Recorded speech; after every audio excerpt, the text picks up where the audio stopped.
Hi, ഫുട്ബോളിൽ പലപ്പോഴും പ്ലെയേഴ്സിന് നീ ഇഞ്ചുറി, അതായത് പ്രത്യേകിച്ച് ലിഗമെൻറ്റ് ഇഞ്ചുറി വളരെ കോമൺ ആണ്. പക്ഷേ ഇത് ഹാൻഡിൽ ചെയ്യുന്നത് പലപ്പോഴും പ്ലെയേഴ്സിന് മിസ്റ്റേക്ക് വരാം. ഞാൻ ഇന്നലെ ഒരു MRI റിപ്പോർട്ട് കണ്ടതേ ഉള്ളൂ. കാരണം പലപ്പോഴും നമുക്ക് ഈ നീ ഇഞ്ചുറി ലിഗമെൻറ്റ് ടിയർ വരാം. അപ്പം പലപ്പോഴും നമ്മൾ അസസ് ചെയ്തിട്ട് വിചാരിക്കുന്നത് പെട്ടെന്ന് അങ്ങ് റെഡിയാവും, അല്ലെങ്കിൽ ഒരു പാർഷ്യൽ ടിയർ ഉണ്ടെങ്കിൽ പെട്ടെന്ന് റെഡിയാവും.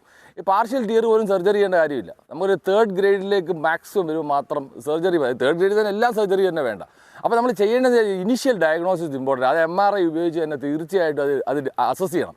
എന്നാലേ നമുക്ക് എന്ത് ചെയ്യണമെന്ന് അറിയാൻ പറ്റും. ഇപ്പോൾ ഞാൻ ഇന്നലെ ഒരു MRI റിപ്പോർട്ട് കണ്ടപ്പോൾ എനിക്ക് മനസ്സിലായത് ഓൾറെഡി മീഡിയൽ കൊളാറ്ററൽ ലിഗമെൻ്റ് ആയിരുന്നു ഇഞ്ചുറി. പക്ഷേ MRI പിന്നെ എടുത്തൊരു 3 മാസം കഴിഞ്ഞ് എടുത്തു നോക്കിയപ്പോൾ ACL പാർഷ്യൽ ടിയർ. ഇത് നമുക്ക് സംഭവിക്കുന്നത് എന്താണ്?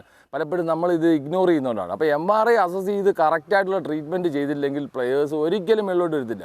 ഇപ്പോൾ പാർഷ്യൽ ടിയർ ആയപ്പോൾ MRI എടുത്ത് നമ്മളത് അസസ് ചെയ്യുന്നു. അസസ് ചെയ്തതിനു ശേഷം റീഹാബിലിറ്റേഷൻ, നല്ല മൊബിലിറ്റി റീഹാബിലിറ്റേഷൻ ചെയ്താൽ തീർച്ചയായിട്ടും ഏത് പ്ലെയറിനും ഗ്രൗണ്ടിൽ കളിക്കാമെന്നുള്ളതാണ്. അപ്പോൾ ഫുട്ബോളിൽ ഏറ്റവും കൂടുതൽ പ്ലെയേഴ്സ് ഫേസ് ചെയ്യുന്നത് നീ ഇഞ്ചുറിയാണ്. അപ്പോൾ നീ ഇഞ്ചുറി ഒരു വലിയ ഇഷ്യൂ അല്ല. പക്ഷേ അത് ഡയഗ്നോസ് ചെയ്ത് പ്രോപ്പർ ആളുമായിട്ട് ഡിസ്കസ് ചെയ്ത് റീഹാബിലിറ്റേറ്റ് ചെയ്താൽ ലൈഫ് ലോങ് കളിക്കാനായിട്ട് പറ്റും. ഫുട്ബോൾ പ്ലേയേഴ്സ് ഇത് ശ്രദ്ധിക്കേണ്ട ഒരു കാര്യമാണ്. ബൈ.